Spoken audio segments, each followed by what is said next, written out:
What's the first trouble Fat Trel got into?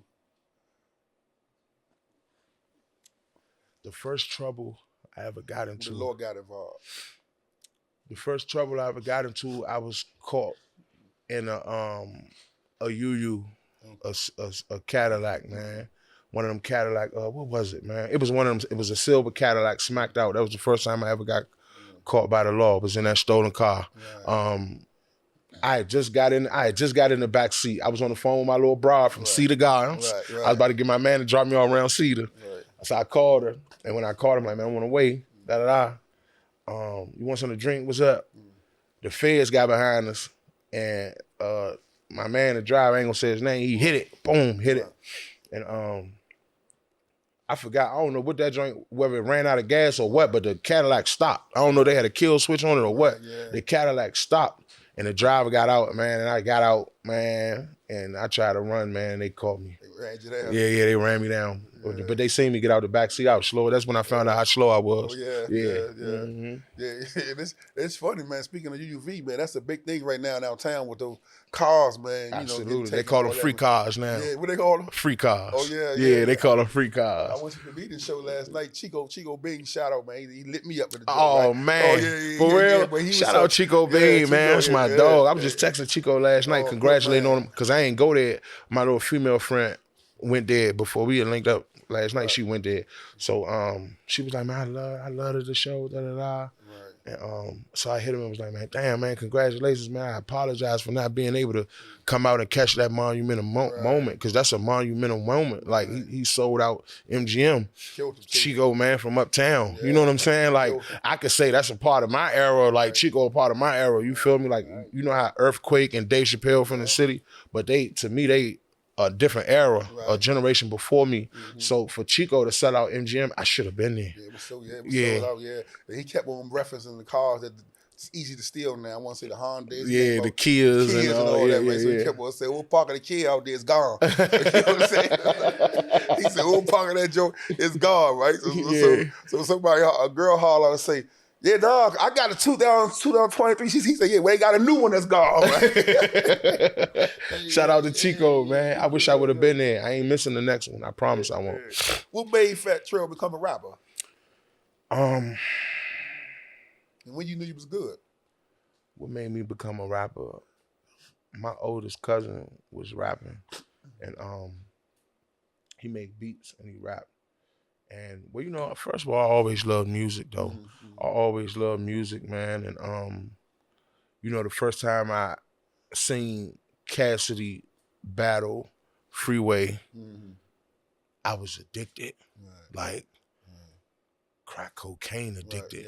When I seen that, the room, the vibe, the bars, everything, I was just like, what is this? You know what I'm saying? And so I knew that I always wanted to rap and do music. So then my older cousin Vic, he started rapping and making beats. I probably was like maybe 10 or 11 or something like that.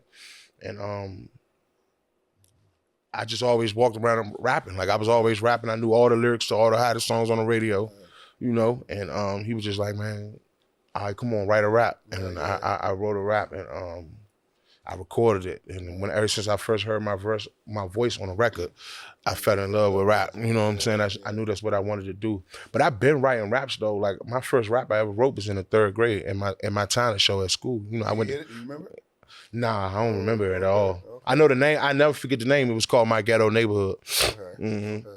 But I told my mother, I was like, Mom, they got a talent show coming up, and she was like, all right, what you gonna do? I was like, I want to rap. She was like, all right, write a rap.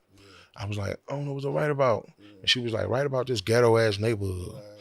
So I named it My Ghetto Neighborhood, and I wrote the rap and I performed it at the talent show. They started laughing when you said today in school when you said name my rap. The crowd laughed. The crowd laughed. The crowd laughed. I can't even remember what beat I did it to. I believe it was one of them old, like an old 50 Cent beat or something like that. And you said you love music, so what's some of the music you remember in your mind when you was small and your mother cleaned up, y'all cleaned up and she's playing that music? Anita Baker. Anita Baker. Baker. That don't stick out your brain. Number 1. Oh yeah. Anita Baker.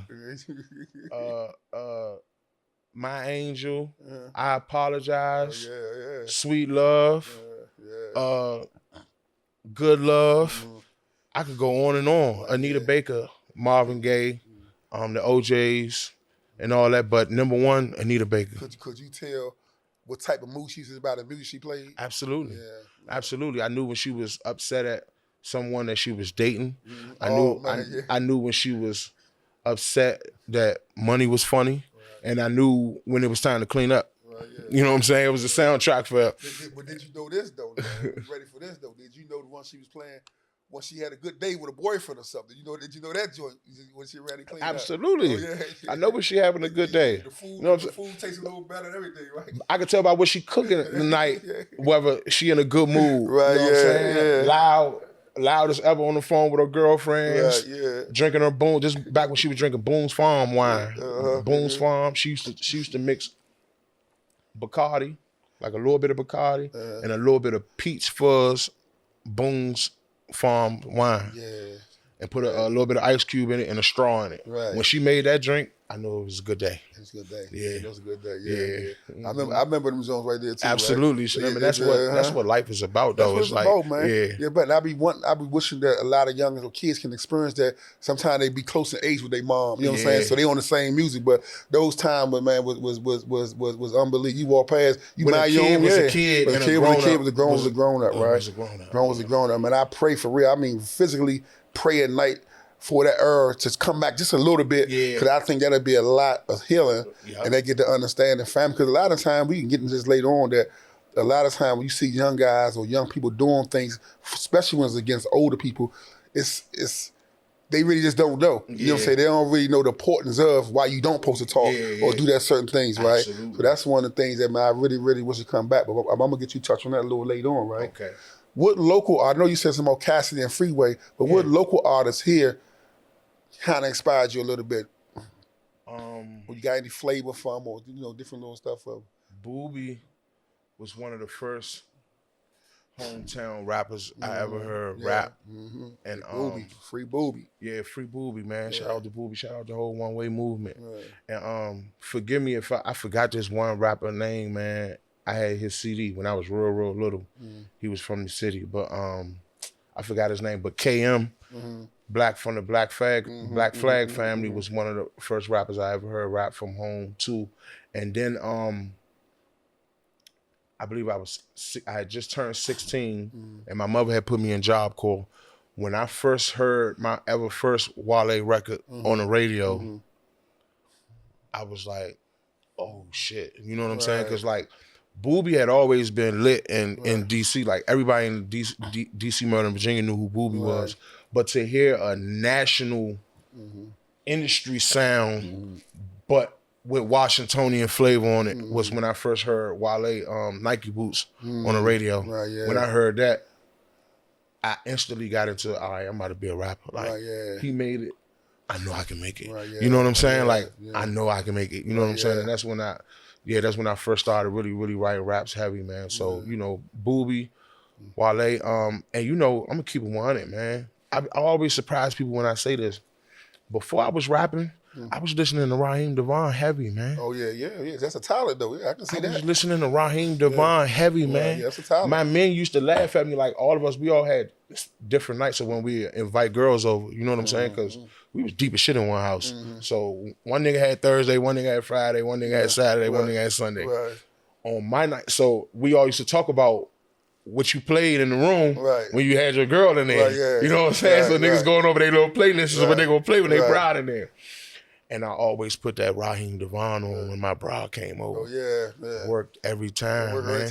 You know what I'm saying? So to answer your question, like, Raheem DeVaun was heavy in my playlist. You know what I'm saying? Like, heavy in my playlist. Yeah, and I know we don't want to drop the name corner, but somebody in your crew one night wasn't hit. You got somebody in your crew be lying. Somebody they knocked some shit down. They got the music playing real loud, but they didn't go on that joint. Nigga might be in there just sucking titties all night, man. You ain't bust her, man. You know what I'm saying? Or nigga might be in there fingering her all night. Did you really bust her? You know, so we started doing shit like that on purpose. We started coming out with cum stains on our shirts, and we had to have proof. Like, nigga had to have proof that you hit. Like, guess what? That leads to my next question. Now you might just ask it, right? First time I heard about you, man, say Fat Trel, the Slutty Boys, man. So I'm saying, who came with that name and why that name, man? My homies really came up with that name. Like this was back in MySpace. You know what I'm saying? And like MySpace and Black Planet. There was no Facebook. It wasn't Twitter or Instagram. You know what I'm saying? It was just strictly MySpace and Black Planet. And we was just running through bras, man. Just running through bras. Like one of my homies had a house where his mother, you know, he just had that mother that she worked a lot. And when she wasn't at work, she wanted to sleep so she could be on time for work. Right. So she ain't really had to spend her work money because everybody in the house hustling. You know what I'm saying? We kept food stamps from the crackheads. We kept buying little shit here and there for the house, purses, shoes, clothes, whatever, anybody coming up. So she, in turn, she let us do us because she got to work hard, spend her money how she wanted. And we respected the house, but we just liked to cook and just sleep with bras. You know what I'm saying? So we just kept having bras over. And then everybody on MySpace, they just was labeling me and my men the Slutty Boys. So we embraced the name. And then that's when we just started like, you know, just doing young nigga shit. We was young, 14, 15, 16, posting girls, taking pictures with girls, or take a picture of a girl sleeping in your bed on Monday. Take a picture of a girl sleeping in your bed on Tuesday. You know, the internet was just like, damn, like, who these niggas fucking bitches like this? You know what I'm saying? So that's how the name came about. My kids, they always been in private schools. My daughters, they was in Catholic school. And I remember one time I was picking them up, and they was, you know, trying to figure out. It was a big conversation. They were trying to figure out who to play for their little homecoming dance or perform. Yeah. They was like the Slutty Boy. I was like, the fuck, I'm the Slutty. They from around no face. You know what I'm saying, right? They ringing out here. Yeah. Oh, out here, right? So I said, this shit real, right? Yeah. YouTube, man. Yeah. The best thing we could have ever did was shoot a video and put it on YouTube. Right. My first ever video did 500,000 views. I never knew that would happen. You know what I'm saying? Like 500,000 views. You know, we looking for 1,000 views, 5,000 views. You know what I'm saying? You was projected to be the one though. So your name was ringing. Yeah, you supposed to be the one, man. Yeah, put a lot of work in the streets, man. All through the DMV. Brody was just talking early before we cut the camera on. He was like, man, I witnessed the pure moment, the moments at Pure.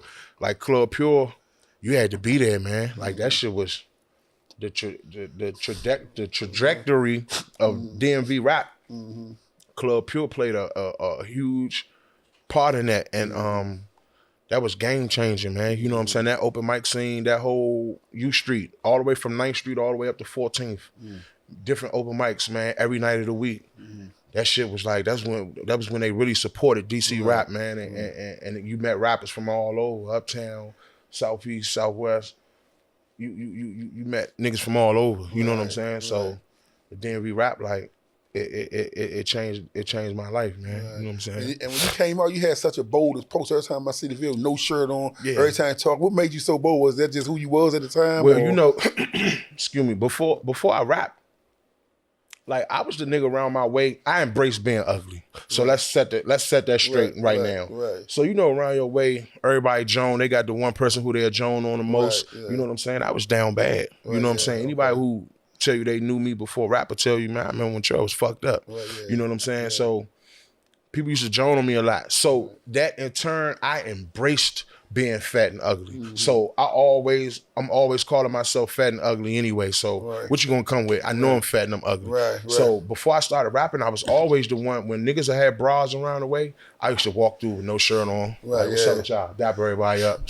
You know what I'm saying? Shooting dice, or, you know, I always kept a bottle or something. You know what I'm saying? Like I always was a no shirt type of dude anyway, just being around my way. You know what I'm saying? And so the one thing I always wanted to do when it came to music was be myself. So when I started rapping, I was going no shirt. When I perform, I'm taking my shirt off. You know what I'm saying? Like that was just one of the things I always did since a kid. Out the park, niggas know me. Curb on, little homie. All days, yeah. Been a road. Thank you for watching Changing Jewels on Kirkbone TV. If you like the jewels that we're dropping, subscribe, hit the notification, and share with some friends.